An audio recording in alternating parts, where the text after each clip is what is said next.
ได้มาเห็นหน้าสบตาเจ้างามกว่าไผบอกหูสิเฮ็ดจังได้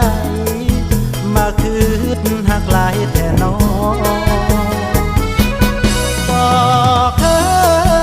บอกเคยพ่อสาวผู้งามเท่ากับนมรางงามหลายกระดักกระดอเสียดายเพียงแต่อายมาบ่ทันเพิ่นนอคนสวยมีชายเฝ้ารอ